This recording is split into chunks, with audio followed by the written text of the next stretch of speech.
eles já não são dois, mas uma só carne. E o sentimento do pai é por proteger a família.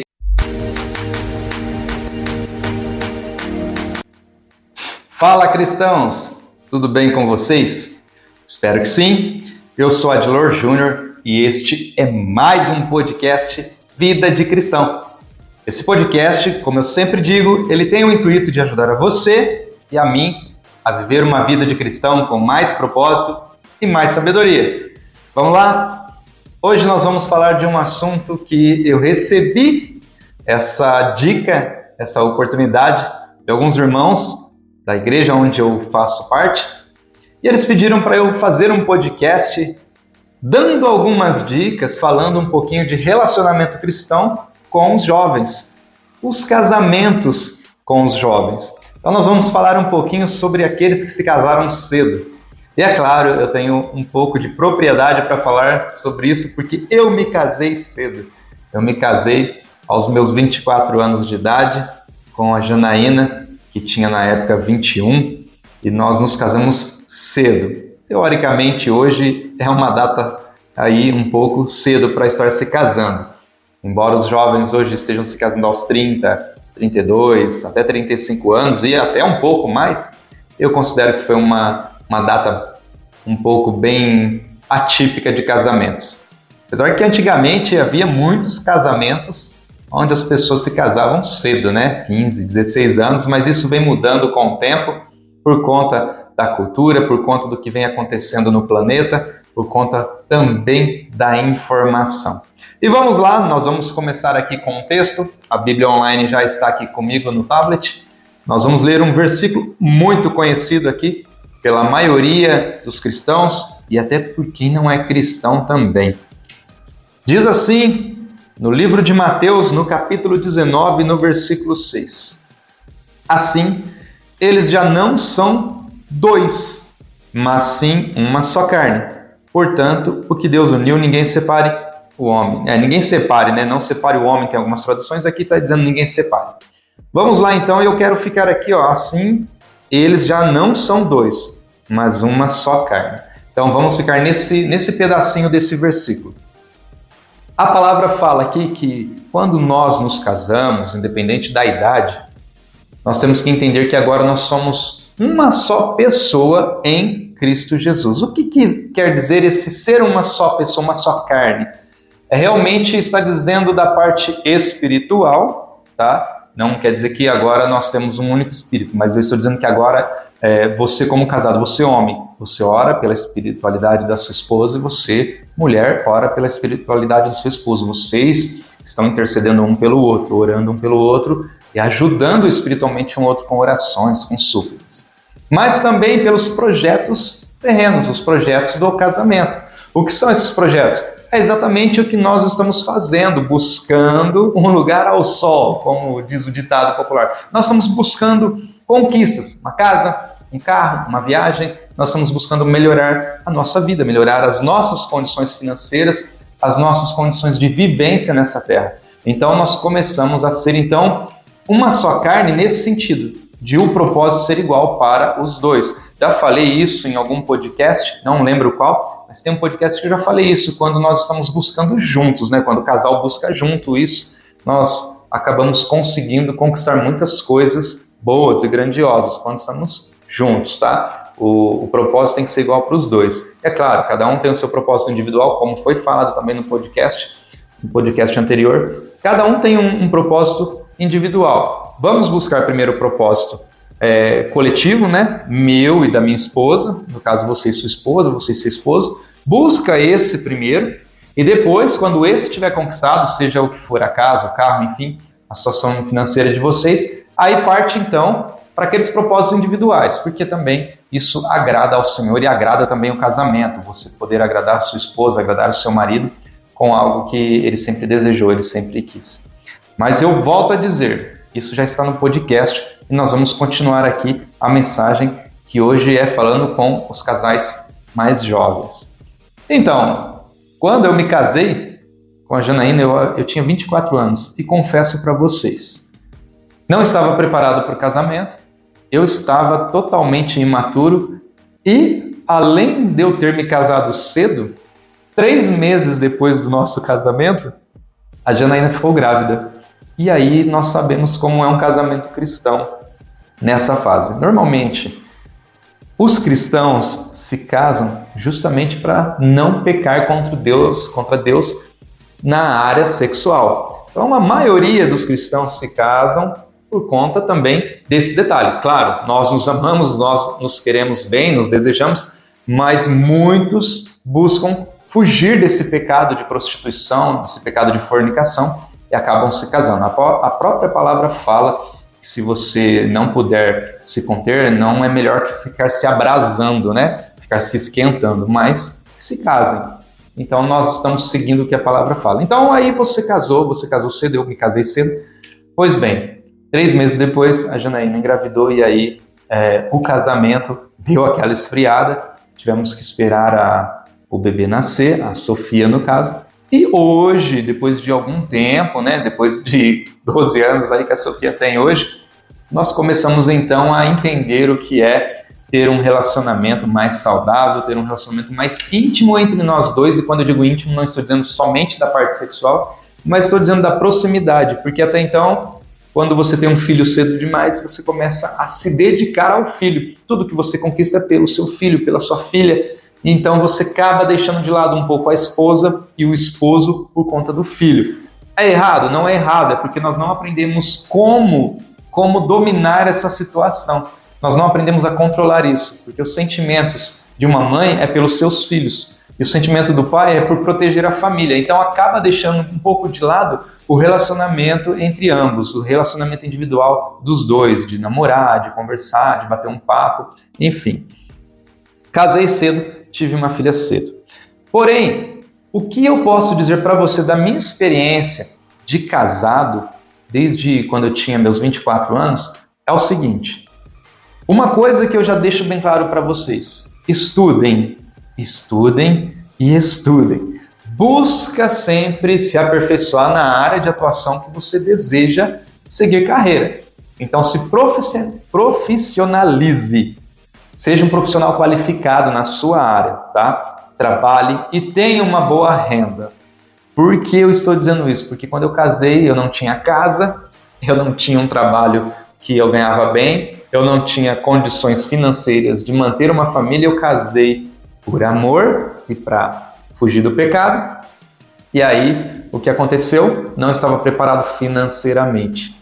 E isso demorou um pouquinho para eu estabilizar. Fui morar com a minha sogra, fui morar de aluguel, fui morar em casas diferentes, porque às vezes pedia a casa, eu tinha que mudar para outra casa. Passamos necessidades, passamos muitos problemas juntos e com tudo isso a Sofia era pequena, era recém-nascida, pequenininha, até os 4, 5 anos de idade dela ali a gente sofreu um pouco. Depois a gente veio se estabilizar, claro, a gente se estabilizou e melhorou nossa situação. Mas era muito complicado. Por quê? Porque não tínhamos uma condição financeira legal. Eu não era formado, a Janaína também não era formada, a gente não tinha base nenhuma financeira. Então, o primeiro conselho que eu dou para você, casal jovem, que iniciou o casamento agora, e para você que está a fim de casar, se especialize na sua profissão. Seja bom naquilo que você faz, para que todas as empresas desejem você quando você abrir a boca de falar que está procurando emprego, tá bom? Quando você estiver procurando emprego, todas as empresas vão querer você e vão pagar o preço que você vale com a sua profissão, tá? Esse é o primeiro requisito. Hoje eu estudo, tá? Para quem não sabe, hoje eu estudo muito. Tenho minha primeira faculdade, já estou fazendo a segunda, então eu estou estudando muito, estou sempre me especializando, porque para mim melhoria contínua é uma coisa que eu não abro mão, é um valor que eu tenho interno meu, do meu caráter, da minha pessoa, a melhoria contínua. Eu aprendi que melhorar sempre é a melhor opção. Enfim, esteja ciente disso. Você tem que entender que a sua profissão vai ditar muitas coisas no seu casamento, vai ditar muitas direções. Você, mulher, e você, homem, se profissionalize, tá bom? Para vocês não passarem necessidade. Segundo lugar, você casou, você tem que entender, então, que agora você tem que começar as construções do seu relacionamento. E normalmente a maioria pensa em carro, moto, casa. Isso tudo é importante e é legal, tem que construir mesmo, tem que buscar essas oportunidades. Mas tem que ter o relacionamento. O relacionamento que antes vocês não tinham. Por quê? Antes eram namorados. E aí você via o seu namorado talvez aí 2 vezes na semana, 1 vez por semana, 3 vezes, enfim, via pouco. E poucas horas, você não podia ficar o tempo todo. E a mesma coisa a namorada. Vocês ficaram noivos e vocês se casaram. Até no período de noivado vocês se viam um pouco, né? Não se via frequentemente. Agora vocês são casados. Então vocês têm que construir uma base sólida de sentimentos e uma base sólida de estrutura emocional. Por que eu estou dizendo isso? Porque as dificuldades começarão a surgir. E você, como um jovem, você, como uma jovem, você ainda não está preparada para essa situação. Por mais que você tenha todo o conhecimento, e nessa faixa etária de idade, né, até os 25 anos de idade ali, é uma esponja de absorção de informação, né? Nosso cérebro e nossa vida. A gente acha que sabe tudo.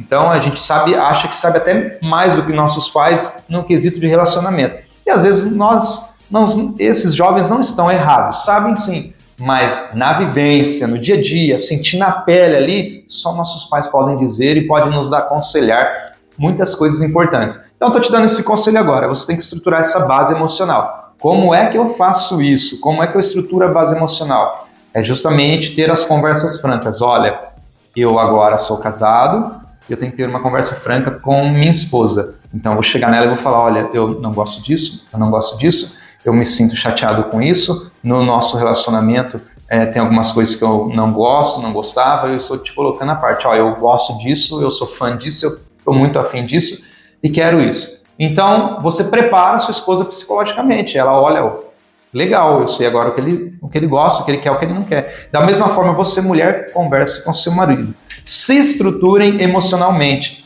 Para quê? Para que quando acontecer, você vai saber, opa, ele não gosta.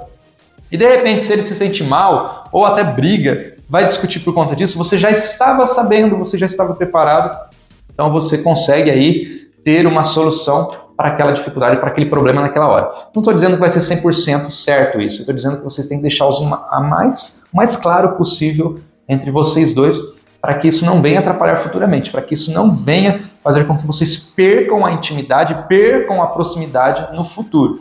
Isso acontece muito. Quando a gente não abre o jogo no início com o nosso parceiro, com a nossa parceira, a tendência do relacionamento ir esfriando, por conta que você vai começar a descobrir coisas que era para você ter descoberto lá atrás, ter ficado sabendo lá atrás. E aí, por você não ter sabido dessas coisas, né, ter sabido, não sei como fala isso, por conta de você não ter ficado sabendo dessa situação, agora que você sabe é tarde demais e começa a gerar alguns problemas.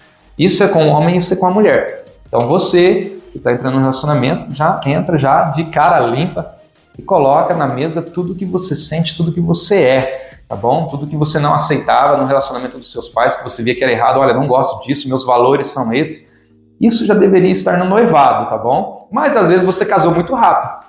E é o que acontece com algumas pessoas. Começa a namorar em menos de 1 ano, namora e casa. E aí não dá tempo de você conhecer totalmente a pessoa. Isso é normal. Tá bom? Não se desespere. É nesse momento que você tem que sentar e colocar na mesa aquilo que te agrada e aquilo que não te agrada. Esse é um dos passos. Próximo passo é você respeitar o espaço do próximo, é você respeitar o espaço do seu esposo e da sua esposa. O que é esse respeitar o espaço? Poxa, ela ainda não tem tanta intimidade com você, ao ponto de você saber algumas coisas dela, às vezes do corpo, às vezes de como... Vamos ser claro, né? Às vezes da depilação, às vezes de algo íntimo dela, do corpo dela, e às vezes você talvez se surpreenda com essas coisas. Às vezes uma conversa que ela tem, algo que ela gosta de fazer e você não sabia, de repente ela gostava de ler livros e com você ela nunca leu porque não tinha oportunidade, tinha que ficar com você. E assim também o homem. Às vezes o homem tem alguns costumes que você vai achar um absurdo, mulher, na hora que você olhar ele fazendo. Você vai olhar, poxa, mas eu não sabia que você fazia isso. Então respeite o espaço, porque antes de você ele era uma pessoa. E alguns costumes ele traz para o casamento, ela traz para o casamento. Então, se você ver alguma coisa ali estranha, não se surpreenda. Não se surpreenda se você achar uma calcinha ou uma cueca pendurada no banheiro. Não se surpreenda se você ver uma gilete com pelos ali, né, dos órgãos genitais ali no cantinho. É normal. Tô falando isso porque acontece, não é para você se desesperar, não é para você achar que eu tô inventando isso. Você que é novo casado, você que é um novo casal, vocês vão descobrir algumas coisas. Não tô dizendo que todo casal é igual, mas algumas coisas você vai descobrir.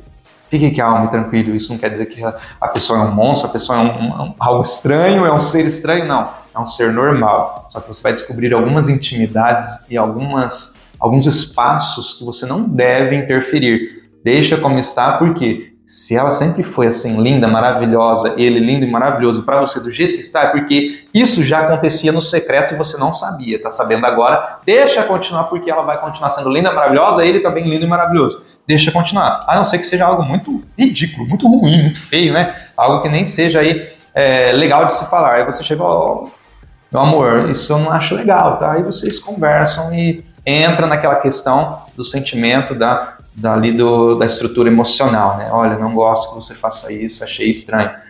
Mas toma cuidado, não peça muitas coisas em mudança, que é difícil. Se é difícil para você mudar, imagine para o seu parceiro, para sua parceira. Não peça para mudar repentinamente algo que sempre aconteceu com ele, sempre esteve com ele enraizado na vida dele, tá bom? E aí nós vamos caminhando aqui para um próximo versículo, para a gente poder entender o que é que a Bíblia está dizendo e o que é ser um casal cristão novo. Por essa razão, o homem deixará pai e mãe e se unirá à sua mulher, e eles se tornarão uma só carne. O homem e sua mulher, aqui está falando em Gênesis, né, viviam nus e não sentiam vergonha. E aqui está querendo dizer, então, que o homem vai deixar o pai e a mãe. Esse deixar o pai e a mãe é responsabilidade, tá? Não é só sair da casa do pai e da mãe. Isso significa responsabilidade. Isso significa comprometimento. E o que é esse comprometimento? O que é essa responsabilidade? É justamente você estar responsável agora por alguém. Por uma família, por uma casa, por um lar. E aí você agora tem um emprego bom, você sabe que o seu salário consegue pagar as contas da casa, as responsabilidades que antes você não tinha com os seus pais, você sabe que o seu salário consegue colocar comida dentro de casa e você pode passear, brincar, investir em alguma coisa junto com a sua esposa e futuramente com os seus filhos. Então, você não pode se casar, escuta o que eu estou te falando, jovem cristão e jovem cristã. Vocês não podem se casar ou ir para o casamento achando que o pai está na retaguarda, a mãe está ali, qualquer coisa eu corro para meu pai, eu corro para minha mãe. Não façam isso, porque o que os pais mais querem é que ver os filhos tendo sucesso e obtendo o resultado do casamento, juntos. Por isso que a palavra fala, deixará o homem, o pai e a mãe, e se unirá à sua mulher para que ambos cresçam juntos e conquistem juntos. Tá? Esquece papai e mamãe. A não ser, claro, se for uma emergência, papai e mamãe sempre vai estar ali para ajudar, sempre vai estar ali para dar bons conselhos, para tratar com vocês, para mostrar para vocês que existe aí algo legal para se fazer. E aí, voltando aqui, nós vemos lá em 1 Coríntios, no capítulo 13, no versículo 4 ao 7, todo mundo conhece essa passagem da palavra que fala assim, o amor é paciente, o amor é bondoso, não inveja, não se vangloria, não se orgulha, não maltrata, não procura seus interesses, não se ira facilmente, não guarda rancor. O amor não se alegra com a injustiça, mas se alegra com a verdade. Tudo sofre, tudo crê, tudo espera, tudo suporta. Poxa, isso daqui seria já a pregação para você, casal cristão, que queira saber sobre essas informações. Para você entender o que está querendo dizer aqui é que você tem que amar. Incondicionalmente você tem que amar. Quando tiver uma briga, quando tiver uma discussão, lembre-se sempre, a sua briga não é contra a carne, contra o sangue. A sua briga não é contra a sua esposa, não é contra o seu esposo. É sobre aquele sentimento ruim, aquela pressão espiritual que está afligindo o relacionamento de vocês. E nós conhecemos isso como as ciladas, as setas do inimigo, as setas de Satanás. Tome cuidado com isso, vai acontecer muito isso, tá? Num casamento. Você já ouviu aquela expressão assim? Você que já é cristão e tem um relacionamento um pouco mais sério, não é casado ainda, mas... não, até você que é casado, vamos lá, os noivos, os casados, quando você coloca uma aliança de compromisso, né? Aquela prata do lado direito da mão. E aí você fala assim, nossa, depois que eu coloquei a aliança, parece que tem um monte de meninos, rapazes olhando para mim, E o homem também, nossa, depois que eu coloquei aliança, tem um monte de menina vindo em cima de mim, vindo conversar comigo, se jogando para cima, enfim. Você já ouviu essa frase que fala que aliança é chamariz, né? Chama atenção. E isso não é que chama a atenção das pessoas, chama a atenção de Satanás, porque o plano de Satanás é destruir as famílias, é deturbar os relacionamentos, deturbar ali a união cristã, a união de um homem e uma mulher para constituir família. Então ele vai usar muitas pessoas, ele vai usar muitas artimanhas, e uma delas é realmente colocar à sua disposição, aí entre aspas, né, aquelas pessoas que talvez te deram um fora, aquelas pessoas que nunca quiseram olhar para você, mas você sempre quis uma chance com essas pessoas, e elas começam a vir. Tudo isso para te tirar o foco do seu relacionamento, da pessoa que Deus colocou diante de você, da pessoa que você é para alguém. Então toma cuidado com isso, vai acontecer. No noivado é a mesma situação. Quando você coloca a aliança de noivado, né, a de ouro, fica mais complicado ainda, né, porque chama mais atenção, porque é um passo mais certo. Antes você estava num relacionamento, num namoro, agora você está noivo, ou seja, a qualquer momento você vai casar. Você tem a data, mas você está num momento já espiritual, onde Deus, o Espírito Santo, está te preparando e preparando a sua esposa para vocês se unirem, serem uma só carne, um só corpo, um só espírito. E o que acontece? O diabo sabe disso e ele vai lutar. E aí ele vai trazer mais tentações para vocês. E normalmente, cristãos, casal cristão, normalmente é alguém mais bonito, alguém mais cheiroso, alguém mais bonita, alguém mais cheirosa, é alguém que você sempre admirou, sempre achou bonito, sempre achou que tem um corpo bonito, um cabelo bonito, enfim. É dessa maneira que o diabo age. Agora, se você é alguém com a mente sóbria, e quando eu digo sóbria, eu digo com a mente que está focada, sabe o que quer, sabe o que está desejando e sabe esperar, então o diabo não vai agir nessa área, vamos dizer assim, sentimental, sexual, provocativa. Mas ele vai agir numa área talvez financeira, talvez ele vai agir numa área sentimental, paternal, com os pais, com os irmãos, enfim, toma cuidado. Porque a aliança não atrai somente outras pessoas do sexo oposto atraentes, mas ela atrai também algumas coisas ruins que talvez estivesse parada ali, né? Estivesse quieta, mas o diabo faz questão de trazer à tona para que venha te derrubar. Então, a sua luta não é contra a carne ou sangue, a sua luta é contra as potestades que atuam no reino celeste, aquelas que estão atacando ali a tua esposa, atacando teu esposo, atacando a tua noiva, teu noivo, teu namorado, tua namorada. É ali, ó. Então, o que você tem que fazer? Joelhinho no chão, ora por ela, ora por ele, busque, interceda e tenha consciência de que isso vai passar. Então não tome nenhuma decisão precipitada, não brigue, não discute, não abra a boca, ora e aconselhe da melhor forma possível. Use a palavra. Quando tiver uma discussão, use a palavra, mas não para atacar, use a palavra para abençoar. Olha, esposa, nós não devemos fazer isso. Olha que a Bíblia fala, que a gente tem que ser um só. Tá vendo? Eu não posso brigar com você, eu não quero discutir com você e te maltratar, porque é o diabo que está agindo na nossa vida, tá? Não só na sua. Não coloca que ela está endemoniada, não diga que ela é um inferno, não diga que ele é um demônio, que ele é um inferno, mas coloque os dois juntos. Olha, o inimigo está agindo na nossa casa, o inimigo está agindo na nossa vida, vamos orar juntos, porque nós não somos assim, você não é assim, eu também não sou assim. Vamos orar juntos para resolver esse problema e ficar bem, porque eu não vejo motivo para brigar, discutir com você, te maltratar. Faça isso e você vai ter bênção sobre a sua cabeça, sobre a cabeça da sua esposa, tá bom? Por fim, eu deixo aqui o meu conselho de experiência própria. Elogie sempre, tá? Dê presentinho fora de época, presentinho simples.